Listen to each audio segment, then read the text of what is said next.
Hello বন্ধুরা, নমস্কার। আমি সুলেখা বলছি আরজু কিচেনের পক্ষ থেকে। আজকে যে আমি আইটেমটা নিয়ে হাজির হয়েছি আপনাদের কাছে, যে রেসিপিটা, তার নাম হচ্ছে মোরলার ঝাল বা মোরলা মাছের চচ্চড়ি। তার জন্য আমার যে উপকরণের দরকার, তা এই মোরলা মাছ নিয়ে এসেছি। নিয়ে এসে এটাকে ভালো করে ধুয়ে নিয়েছি।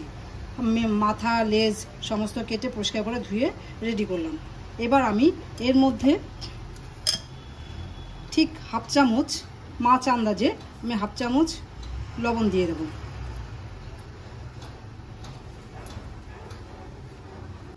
হাফ চামচ হলুদ, ছোটো চামচের 1 চামচ সমান সমান এটা হচ্ছে আপনার চিলির পাউডার বা শুকনো লঙ্কার গুঁড়ো। সামান্য পরিমাণ কাশ্মীরি মির্চা, এটা জাস্ট একটু রং হওয়ার জন্য। এরপরে আমরা এই সর্ষের তেল এটাতে দিয়ে দেব একটুখানি।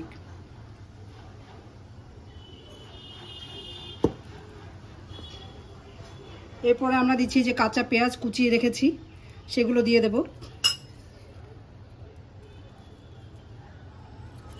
কাঁচা লঙ্কা কেটে রাখা আছে সরু লম্বা করে, সেগুলো দিয়ে দিলাম।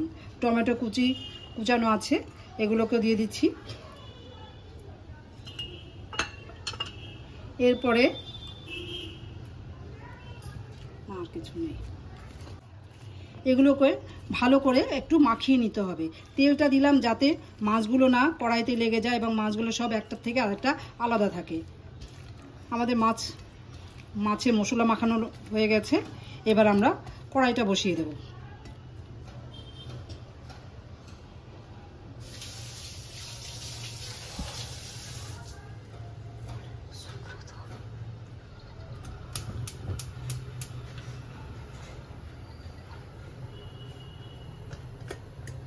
এবার আমরা কড়াইটা বসিয়ে দিচ্ছি।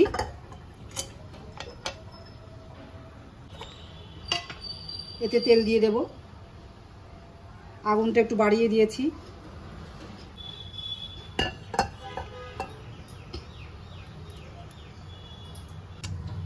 তেলটা গরম হয়ে গেছে। এবার আমরা মশলা মাখানো এই মোরলা মাছগুলো দিয়ে দেব।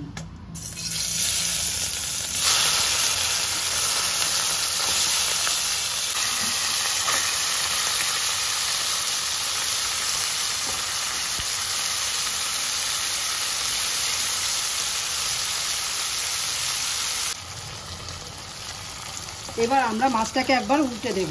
উল্টে তো খুন্তি দিয়ে তো দেবো না, তাহলে মাছটা ভেঙে যেতে পারে। সেই জন্য আমি কড়াইয়ের দুদিকে হ্যান্ডেল ধরে তারপরে উল্টে দেব। ঠিক এইভাবে উল্টে যাবে।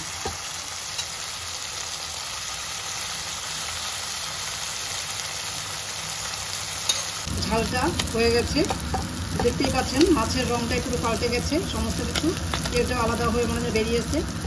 এবার আমরা এর উপরে এই ধনে পাতাগুলো ছড়িয়ে দেব।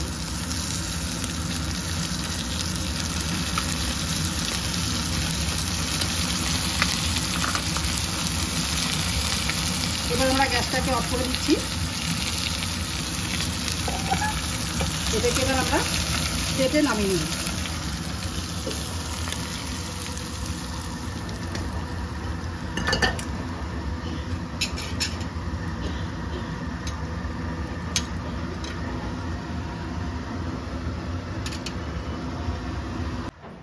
চলুন, আমাদের মোরলা মাছের চচ্চড়ি রেডি। এবার আমরা এটাকে গরম গরম পরিবেশন করছি। তো আপনারাও এটা বানিয়ে দেখুন যে কেমন হয়েছে। এটা সবচাইতে এইরকম একটা চচ্চড়ি থাকলে, মোরলা মাছের চচ্চড়ি বা এই ঝাল থাকলে পরে, তাহলে আর অন্য কোনো কিছু লাগে না। ডাল দিয়ে সঙ্গে একটু টক ডাল নিয়ে নেবেন, ব্যাস কেল্লা ফতে। তো ভালো লাগলে একটা শেয়ার করে লাইক দিয়ে আমাকে একটু খুশি করবেন, বা আমিও খুশি হব আপনাদের কমেন্টস জানালে, এবং আপনাদের কমেন্টসটা আমাকে জানাবেন। আপনাদের কমেন্টসটা কিন্তু আমার অনুপ্রেরণা। এ হলে আমি আরও নতুন নতুন সমস্ত রেসিপিগুলো নিয়ে আসতে পারবো। থ্যাংক ইউ, ধন্যবাদ।